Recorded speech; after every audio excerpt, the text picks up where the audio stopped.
صلی اللہ علیہ وسلم دے زمانہ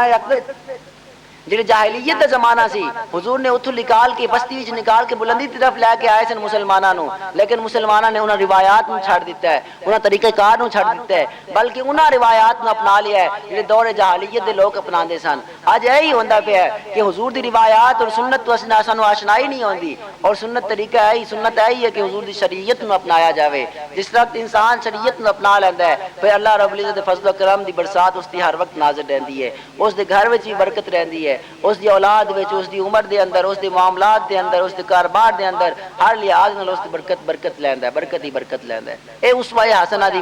اگر اسوہ حسنہ اپناواں گے تے اسانوں حضور صلی اللہ علیہ وسلم دی برکات نازل ہون گیاں، فیض نبوت تو فیض حصہ ملے گا۔ لیکن اگر اسی حضور دے امر دی مخالفت کران گے پھر اللہ رب العزت زلازل اور احوال نو ہوا دے گا، انہاں تے مسلط کر دے گا مسلماناں دے اوتے۔ اس لیے آقا صلی اللہ علیہ وآلہ وسلم دی شریعت اور اسوہ حسنہ ہے کہ میرے حضور فرماتے کہ بھئی میری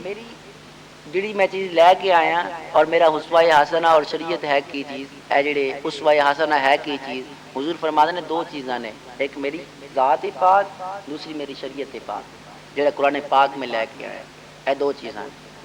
حضور فرماتے ہیں کہ میری مثال اور میری شریعت دی مثال ایویں ہے کہ ایک شخص قوم دے اندر با اعتماد شخص ہوئے، سچائی ہر وقت سچ ہی بولدا ہوئے، قوم نو دے اس تے بڑا ہی اعتماد ہوئے کہ بھئی ایک بندہ کدی جھوٹ نہیں بول سکتا، اے صداقت دا پیکر ہے، اے سچائی دا پیکر ہے، اے دا عمل تو کدی جھوٹ صادر نہیں ہویا دی گل تو۔ اس لیے آندے نے حضور فرماتے نے ایک شخص اس قوم دے کول آوے، اپنی قوم دے کول، اور دسے کہ بھئی میں فلاں جگہ تو آندا پیا کہ اتوں لشکر آندے پے نے، ایسے لشکر کہ بھئی او لشکر صبح دے وقت تہاڈی کول پہنچے گا، جس وقت تہاڈی کول پہنچے گا تانوں تہس نہس کر کے رکھ دے گا، تہاڈی بستی ہلاک کر بستی برباد کر دے گا، تہاڈے جڑے جوان نے جڑی عورتاں انہاں نوں قتل کر دے گا، تہاڈا مال لوٹ کے لے جاوے گا۔ حضور فرماتے ہیں وہ شخص آندا ہے اس قوم وچ اعلان کردا ہے اور کہندا ہے کہ بھئی میں وہ لشکر ویکھ کے آنا پیا، اگر اس لشکر میں تانوں دسدا پیا کہ اس لشکر دے آن تو پہلے اپنا بندوبست کر لو، اپنے مال نو بچا لو، اپنی جان نو بچا لو، اپنی اولاد نو بچا لو، جڑے تسی کام کردے پے اپنے گھر نو بچا لو۔ حضور فرماتے ہیں وہ اعلان کردا ہے، لیکن وہ دے سامنے سنن والے دو طرح دے لوگ ہوندے نے، ایک وہ لوگ ہوندے نے جڑے دی گل نو اپنا لیندے نے، اپنا مال بچا لیندے نے، اپنی جان بچا لیندے نے، اپنے بچے بچا لیندے نے، اپنے جڑے کوئی ساز و سامان ہوندا زندگی دا وہ لے کے چلے جاندے نے، لیکن ایک دوسرے لوگ ہوندے نے جڑے وہ جھٹلا دیندے نے، وہ کہندے نے کہ بھئی تو ایویں ساڈے رام وچ خلل دیندا پیا ہے، تو رات دے وقت آیا سانوں سون دے، او صبح کنے ویکھی صبح ویکھ لواں گے جو ہوے گا، لیکن حضور فرماتے نے وہ غافل ہو جاندے نے۔ پھر غافل لوگ کی کردے نے کہ بھئی جڑے لوگ او دی گل مان لیندے نے، اپنا مال و متاع لے کے اس بستی چوں نکل جاندے نے، ہلاکت تو بچ جاندے نے وہ لوگ، او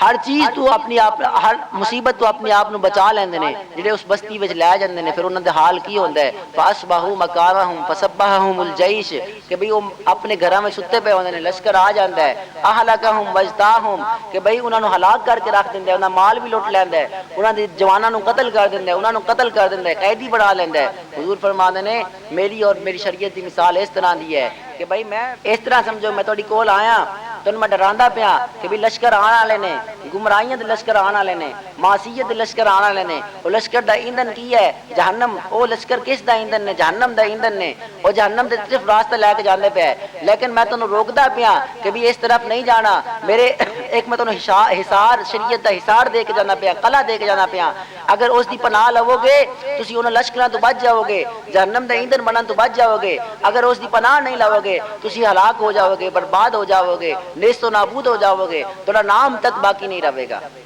آقا صلی اللہ علیہ وسلم نے فرمایا تہاڈے کول شریعت دا حصار ہے، شریعت دا قلعہ ہے، او شریعت دا قلعہ او میرا اسوہ حسنہ او شریعت ہی ہے، اگر تسی شریعت دے حصار داخل ہو جاؤ گے ہر طرح دی مصیبت تو بچ جاؤ گے، قیامت دی ہولناکیاں تو بھی بچ جاؤ گے، قیامت دی سختیاں تو بھی بچ جاؤ گے، اللہ پاک دے عذاب تو بھی بچ جاؤ گے، اور جس طرح دنیا میں اللہ رب العزت نے حکم دیتا ہے کہ تسی رہنا ہے اس طرح زندگی گزارو گے تے ہر طرح دی مصیبت اور تکالیف تو بھی بچ جاؤ گے، بلکہ حضور صلی اللہ علیہ وسلم دے حصار اور قلعے وچ آ جاؤ گے، حضور دی رحمت وچ آ جاؤ گے۔ حضور فرماتے ہیں میری شریعت یہ مثال ہے۔